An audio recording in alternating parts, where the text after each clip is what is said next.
अजय ने सोच लिया था कि वो शादी करेगा तो सिर्फ मधु के साथ।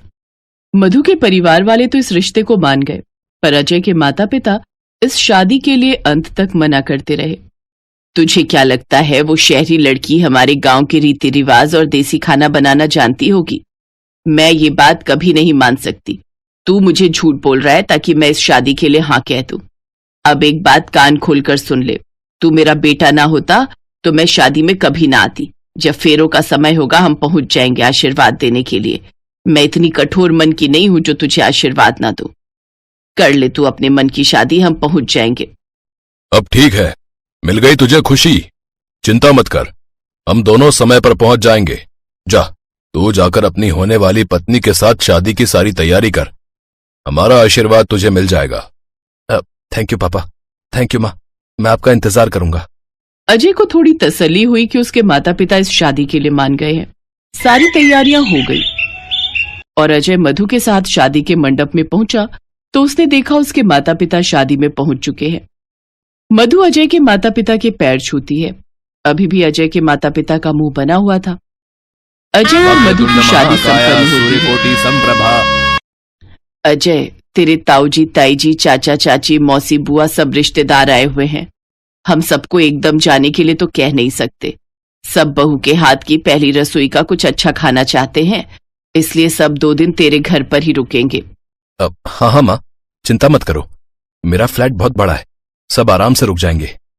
ठीक है, तो फिर अब शादी हो ही गई है तो अब सबको घर ले चल। ठीक है बाबूजी, मैं अभी इंतजाम करता हूँ।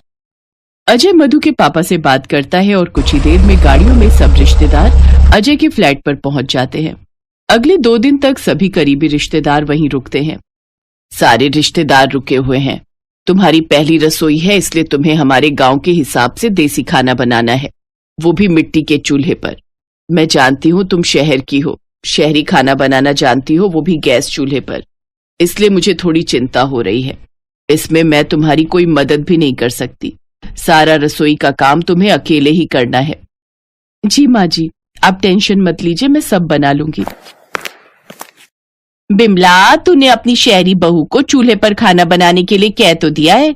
तुझे लगता है तेरी बहू चूल्हे पर रोटी बना पाएगी, और वो भी हमारे गांव की तरह देसी शुद्ध घी में बनी हुई सब्जी रोटी?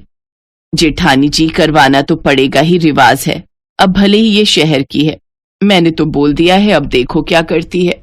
मधु रसोई में जाने लगती है कि तभी अजय उसके पास आता है। मधु, तुम तैयार हो ना? हाँ मैं तैयार हूँ, बस कुछ देर और। अच्छा आप मेरे साथ छत पर चलो, मुझे चूल्हा तैयार करना है। ठीक है, मैं तुम्हारे साथ चलता हूँ। अजय के माँ पापा और बाकी रिश्तेदार बैठे हुए देख रहे थे। मधु छत पर जाती है और एक चूल्हा बनाकर तैयार कर देती है। अब आती है खाना बनाने की बारी। मधु बहुत ही बढ़िया शुद्ध देसी घी से भरपूर सब्जी दाल तैयार करती है, और वो भी चूल्हे पर। बिमला, खाने की खुशबू तो बहुत अच्छी आ रही है। हाँ आ तो रही है, और मैंने देखा है बहू चूल्हे पर सारा खाना तैयार कर रही है, वो भी देसी तरीके से। अरे मदन, खाना बनने में कितनी देर है भाई? सभी रिश्तेदार पूछ रहे हैं कि बहू के हाथ का देसी खाना कब मिलेगा? बिमला, एक बार जाओ तो बहू से पूछो खाना तैयार होने में कितनी देर है। हाँ मैं जाती हूँ। मधु सारा खाना तैयार कर चुकी थी। माँ जी, मैंने सोचा जब पहली रसोई में खाना बना रही हूँ तो क्यों ना खीर भी बना लूं, क्योंकि हर शुभ काम की शुरुआत मीठे से ही तो होती है। मैं ठीक कह रही हूँ ना माँ जी? तभी विमला की जेठानी और ननद भी आ जाते हैं। भाभी, मधु तो बहुत समझदार है, इसको तो चूल्हे का सारा खाना बनाना आता है। बुआ जी, मेरी दादी ना जब मैं छोटी थी तो कभी कभी चूल्हे पर रोटी बनाया करती थी, तो मैं भी उन्हें देख देख कर बनाना सीख गई। और आजकल तो फोन में देखकर भी हम बहुत कुछ सीख जाते हैं। क्या? फोन में देखकर? वो कैसे? माँ जी, बस हम फोन में लिखते हैं कि हमें ये चीज बनानी सिखा दो, तो वो हमें सिखा देता है। और तो और चूल्हे की रोटी के फायदे भी पता चलते हैं। फोन में हम कुछ भी देख सकते हैं, कुछ भी ज्ञान ले सकते हैं। अच्छा, तो फिर चूल्हे की रोटी के फायदे क्या क्या हैं? जरा हमें भी बताओ बहू। चूल्हे पर बनी रोटी का स्वाद तो आप सभी जानते हैं, लेकिन इसके स्वास्थ्य लाभ भी अनेक हैं। चूल्हे का भोजन स्वादिष्ट होने के साथ साथ सेहत के लिए भी बहुत लाभदायक होता है। चूल्हे की धीमी आंच पर खाना पकने से पोषक तत्व बचे रहते हैं, जो खाने को और भी पौष्टिक बनाते हैं। और माँ जी, जैसे किसी को खाना पचाने में दिक्कत होती है तो चूल्हे की रोटी हल्की होती है, जो आसानी से पचाई जा सकती है। इसलिए कभी कभी चूल्हे की बनी रोटी भी खानी चाहिए, ये बहुत फायदेमंद होती है।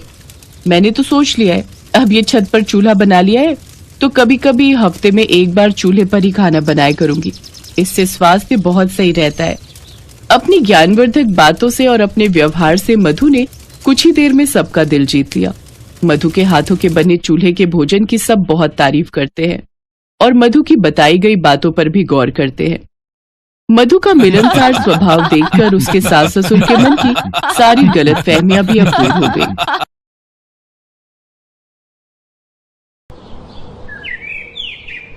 माँ, बिट्टू की गर्मियों की छुट्टियां पड़ गई हैं और ये जिद कर रहा है शहर में चाचा चाची के पास जाने की।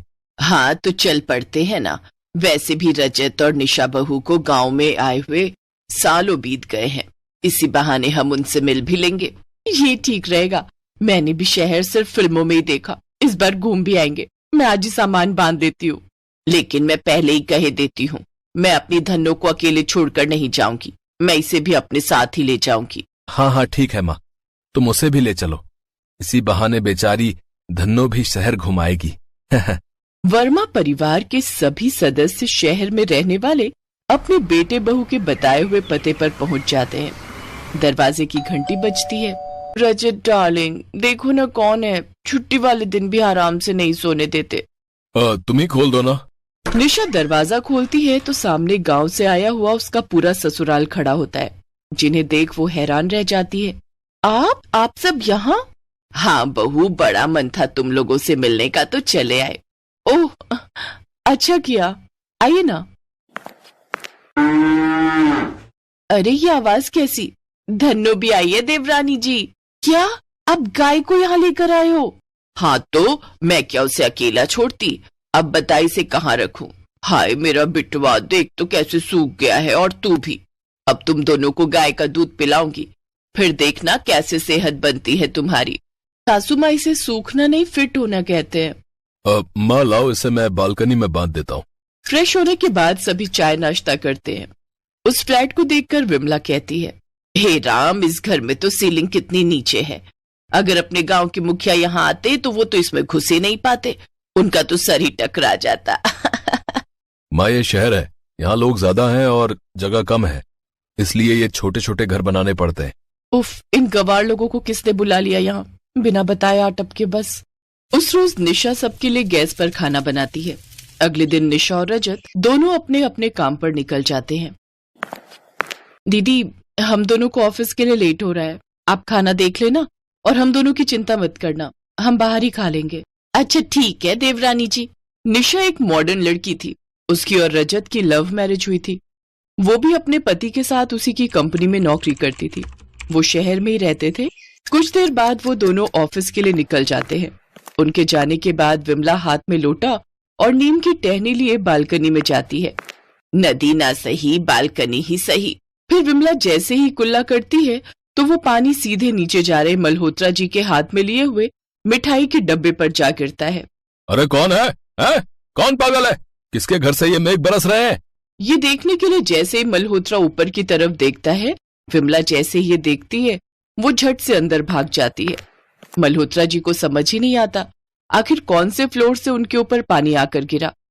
चलो अच्छा है, यहाँ इतनी सारी मंजिलें हैं कि उस मुए को पता ही नहीं चलेगा कि आखिर पानी आया कहाँ से। वहीं दूसरी तरफ चंदर नहाने के लिए बाथरूम में जाता है। क्या 4 दीवारों का घेरा बना दिया है और कहते हैं गुसल खाना बना है। इतनी छोटी सी जगह में तो इंसान का दम ही घुट जाए। आते वक्त मैंने नीचे एक पार्क देखा था, हाँ वहीं खुले में जाकर नहा लेता हूँ, फिर पास में ही जो मंदिर था उसमें पूजा भी कर लूंगा। चंदर बाल्टी उठाकर पार्क में नहाने चला जाता है। सोसाइटी वाले उसको देखकर उसका खूब मजाक उड़ाते हैं।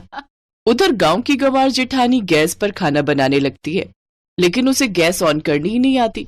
फिर वो अपने साथ लाई हुई लकड़ियों को निकालती है और पार्क से जाकर मिट्टी खोद कर ले आती है।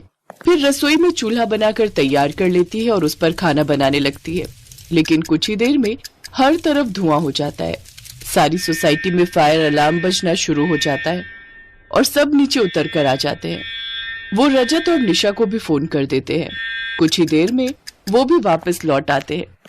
बालकनी में धन्नो के पास खड़ी सास अपनी बड़ी बहू ममता से कहती है, बहू लगता है भूकंप आया है, सब लोग नीचे उतर आए हैं।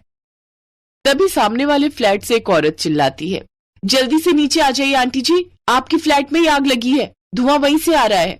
तभी वहां ममता आती है और चिल्लाते हुए कहती है, अरे नहीं नहीं, वो तो हम चूल्हा जलाए थे, उसी का धुआं है ये। नीचे खड़े निशा और रजत अपना माथा पकड़ लेते हैं। फिर निशा ममता को गैस ऑन करना सिखा देती है। रात का डिनर करने के बाद सब सो जाते हैं, लेकिन बालकनी में बंधी धन्नो रंभाने लगती है, जिससे निशा और रजत को नींद नहीं आती। तो वहीं चंदर और ममता को तो गांव में खुले आसमान के नीचे आंगन में सोने की आदत थी, इसलिए उन्हें भी नींद नहीं आ रही थी। विमला गाय का दूध निकालकर न सिर्फ घर वालों को बल्कि आस पड़ोस में भी दे आती थी। सब बच्चे उसे दादी दादी कहकर खूब लाड़ लड़ाते। ऐसे ही कुछ दिन बीत जाते हैं। एक रोज बेचारी देवरानी जी को तो ड्यूटी के चक्कर में लिपाई का समय ही नहीं मिलता। जब से आए हैं हमने उन्हें एक बार भी घर को लीपते नहीं देखा। कोई बात नहीं, एक काम हम ये कर देते हैं। गंवार जेठानी सारे फर्श पर गोबर से लिपा पोती कर देती है, जिससे सारे घर में बदबू फैल जाती है। तो वहीं सास विमला उपले बनाकर हर जगह सूखने रख देती है। शाम को निशा और रजत वापस घर लौटते हैं तो ये नजारा देख निशा गुस्से में रजत से कहती है, रजत अपने इन गंवार घर वालों को यहाँ से चलता करो, नहीं तो ये हमें इस सोसाइटी में रहने लायक नहीं छोड़ेंगे और हमारी इज्जत का फालूदा करेंगे वो अलग। तुम्हें पता है सोसाइटी का सेक्रेटरी मुझसे कंप्लेन कर रहा था कि तुम्हारा भाई छत पर लुंगी में सो जाता है, जिससे लेडीज छत पर योगा करने नहीं जा पाती। हर जगह गाय की गोबर की बदबू आती है। अगर तुम इन्हें घर से नहीं निकाल सकते तो डिवोर्स पेपर पर साइन करने के लिए तैयार रहना। ये सुनकर ससुराल वालों को अपनी गलती का एहसास होता है और ममता उनसे कहती है, माफ करना देवरानी जी, हम ठहरे गांव के गंवार, हमें ये शहरी तौर तरीके नहीं मालूम और हमारी वजह से तुम दोनों अलग मत हो। हम आज ही वापस अपने गांव चले जाएंगे। लेकिन तभी सोसाइटी के बच्चे और आस पड़ोस के लोग वहां आ जाते हैं। नहीं दादी माँ, आप मत जाओ ना, हमें गाय का दूध पीने को कौन देगा। हाँ आंटी जी, भाई साहब, बहन जी, आप सबके यहाँ रहने से हमें अपने गांव की याद नहीं आ रही थी। मजबूरी के कारण हम सब शहरों में रुके हैं, नहीं तो आज भी हम सबके अंदर अपने गांव की मिट्टी बसी है। उन सब की बातें सुनकर निशा को भी अपनी गलती का एहसास होता है और वो भी अपनी सास से माफी मांगती है। फिर कुछ दिन और उन्हें अपने साथ रुकने के लिए मना लेती है। सबके कहने पर अब वो कुछ दिन और वहीं रहते हैं। अब वो सब एक साथ बहुत खुशी से रहते हैं।